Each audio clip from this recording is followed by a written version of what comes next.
15ই August বাবা মা ভাই বোন যা হারিয়েছি, আমাদের বিচার চাওয়ার কোনো অধিকার ছিল না।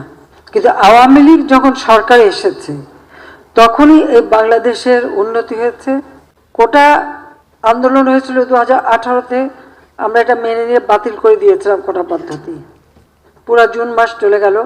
জুলাই মাসের 7 তারিখ থেকে হঠাৎ দেখি আবার কোটার জন্য আন্দোলন, যখন কোটা পদ্ধতি নাই আর আন্দোলন না, সেখানে দেখা গেল ঝাঁকে ঝাঁকে সব জড়ো হয়ে যাচ্ছে। তাদের এক দফা দাবি ছিল কোটা সংস্কার, সেই যে দাবি করেছে সেই দাবি সংস্কার করে দেওয়া হলো। সেই সংস্কার করে দেওয়ার পরেও তাদের আন্দোলন থামে না, দাবি থামে না। আন্দোলন কোটা আন্দোলন করছে এক জায়গায়, কিন্তু দিক থেকে ঢাকার সেখানে সেই জঙ্গি ঝুঁকে দিকে হত্যাকাণ্ড চালানো, অপরদিকে যে সমস্ত প্রতিষ্ঠানগুলি অগ্নিসংযোগ, বাংলাদেশ টেলিভিশন সেখানে অগ্নিসংযোগ সে সেবা দেয়, যেমন দুর্যোগ মোকাবেলায় সেতু ভবনে অগ্নিসংযোগ, ডাটা সেন্টার, পিটিআরসি ভবন যেখান থেকে পুরো ডিজিটাল সিস্টেমটা সারা বাংলাদেশে পরিচালনা করা হয়, লাইট থেকে যেখানে সমস্ত কিছু নিয়ন্ত্রণ করা হয় সেটাকে আগুন দেওয়া হলো। সাথে আসলো মেট্রো রেল, অত্যন্ত আধুনিক মেট্রো রেল, দুইটা স্টেশন পুড়িয়ে দিল। এক্সপ্রেসওয়ে 2010 থেকে প্ল্যান করে সেটা টোল প্লাজা নষ্ট করে দেওয়া হলো যাতে চলতে না পারে। আগুনে পড়া হানি ফ্লাইওভার, সেটাও টোল প্লাজা পোড়ানো, সেটারও ধ্বংস। অর্থাৎ আপনারা একটা জিনিস লক্ষ্য করেন যে ঠিক মানুষের সেবা দেওয়ার জন্য যে কাজগুলি, সেই জায়গাগুলিতেই কিন্তু আঘাতটা হানা হয়েছে। সিটি কর্পোরেশনের ময়লা ফেলার যে গাড়িগুলি সেগুলি পুড়িয়ে দেওয়া হলো। আজকে কত মানুষের জীবন গেছে। সেই সাথে সাথে পুলিশ হত্যা করে, শুধু হত্যা না, এরকম বিভৎস দৃশ্য আপনারা দেখেন যে হত্যা করে তাকে ঝুলিয়ে রাখা হলো, পা বেঁধে উপর দিকে মাথা নিচু করে।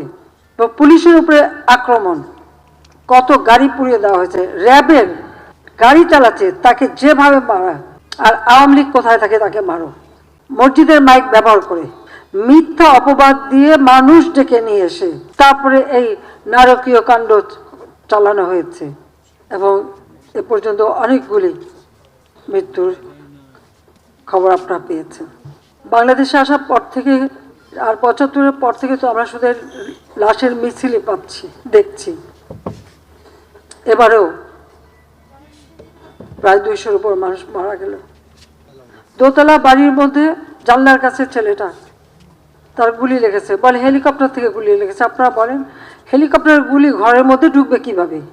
আর সেই গুলি ঢুকে কিন্তু দেওয়ালে যে ফুটো করে দিয়েছে। তদন্তের জন্য লোক গেছে, তারা দেখে তারা সেখানে হেলিকপ্টার দিয়ে গুলি করলো কিভাবে।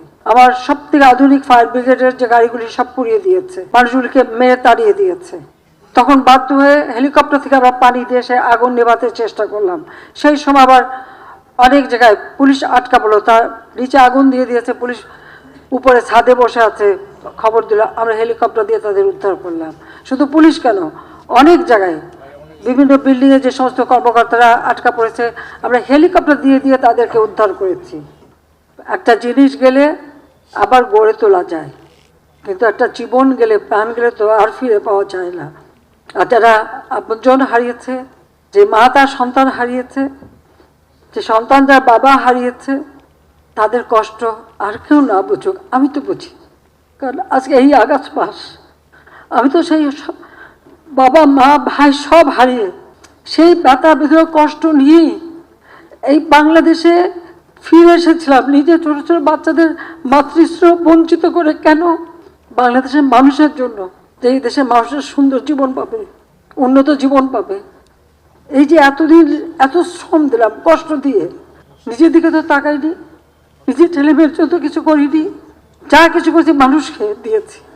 প্রতিটি মিনিট প্রতিটি সময় দিন রাত পরিশ্রম করেছি, কারণ তিনি আমাদের রক্ত দিয়ে গেছে, তিনি কিছু নিয়ে যাননি, কিছু নিয়ে যাননি।